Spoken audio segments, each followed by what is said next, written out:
Today we are going to read the poem Rain on the Roof from your Beehive book, class 9th.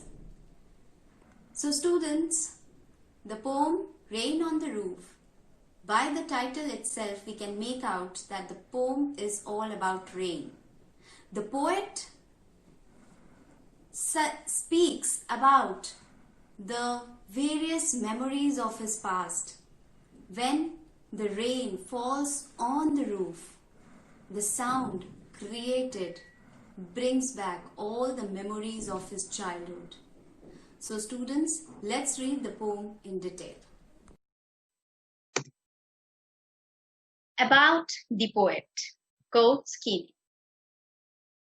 He was a lawyer, politician, journalist, and a poet from US. The poem is the stanzas.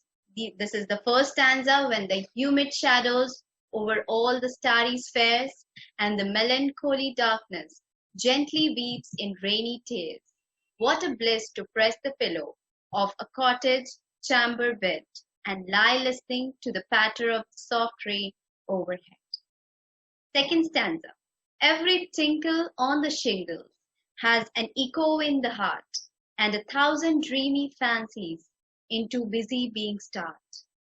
And 1,000 recollections weave their air thread into woof as I listen to the patter of the rain upon the roof.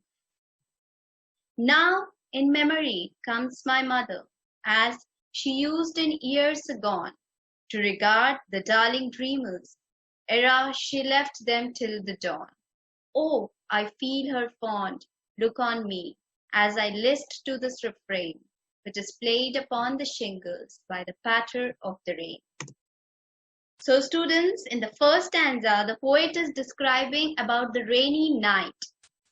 The poet says that all the stars of the sky became invisible. Why invisible? Because it has been covered with clouds. He says that the darkness is making him sad, and the clouds turning into rain. This is a reflection of poet's mind, that the rain are his emotions, as it look like tears falling softly from human eyes. So here the clouds, the rains, especially the rains, are considered as tears, are referred as tears in the poem. At this point, the only thing that can bring joy to his mind is to curl up with a pillow in the bed of country cottage. Through the rooms of the cottage may be small and ill-equipped. The sound of raindrops can only transport him there for him to recover from his melancholic mood. So here the poet is saying that only one thing that can bring him back to happiness, which can bring joy to his mind, is to lie in his country cottage. That means in a small cottage he's lying and he's curling up in the pillow. That is the joy for him. And the sounds of raindrops which he is listening to is the poet's mind, is the poet trying to recover from his sad mood. In the second stanza, the poet describes how the raindrops makes the loudest sound as they fall on the shingles of the roof. When it falls on the cottage roof, it creates a loud sound. Each sound that is made by the rain in this way is repeated the next instant by beating of his heart. And this sound which is created by the rain creates an echo in the poet's heart. The things he has only been imagining now start to appear before his eyes. So whatever he is imagining, whatever he has imagined, so everything is coming in front of his eyes. As he is listening to the soft and continuous falling of the raindrops on his roof, all his memories are coming back to him. But they are not separated from each other. Instead, all of his memories seem to have formed a patchwork by becoming weave with one another. So the poet is trying to say that all of his memories are weaved into a single thread, and all these memories are not at all separated from each other. These memories have created, they are interwoven with each other.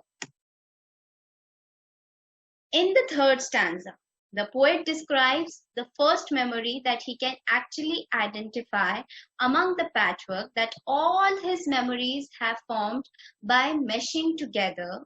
He remembers how many years ago in his childhood, his mother used to look down at him and his siblings as they were sleeping and having pleasant dreams. So the poet is trying to say that all of his memories here in this stanza particularly, he is trying to recall his mother who is no more in his life. Now he is recalling that when he was young, he used to sleep, and with his siblings, his mother used to look them in a very deary way. And these kids were sleeping and having a pleasant dreams. His mother would make a point to look at them every night, for she knew she would not see them again till the next morning. So the poet is telling that how much his mother used to love him. His mother is very much close to his own son. What the poet remembers more than anything is how his mother would bend down and watch over him in particular. These memories are evoked as he listens to the repetitive rhythm of the raindrops as they are falling on his roof. So as the rain falls on the roof, the poet is remembering his mother a lot.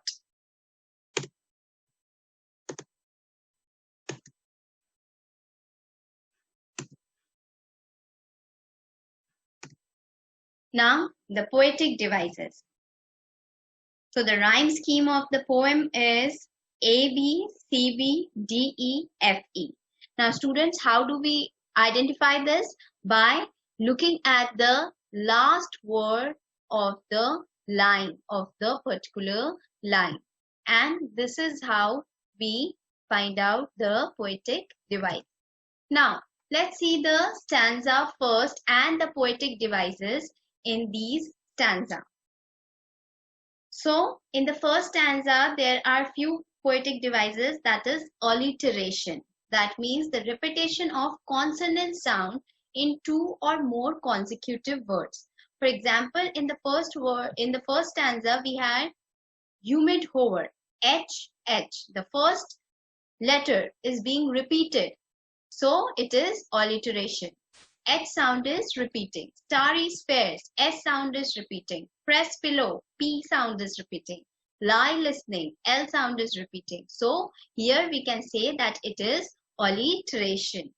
Onomatopoeia, second literary device, the use of sound words to create dramatic effect and auditory imagery. For example, the words which creates a sound, patter, tapper. So in the first stanza, there was patter. This is a sound word. So it is the sound made by raindrops falling on the rooftop. So it is a sound word. So that is why literary device is onomatopoeia. Now personification. When non-living thing is given the character sketch of living beings, then that is called as personification. For example, here is darkness. Darkness has been personified because why? Because we have given the quality of sadness of human being.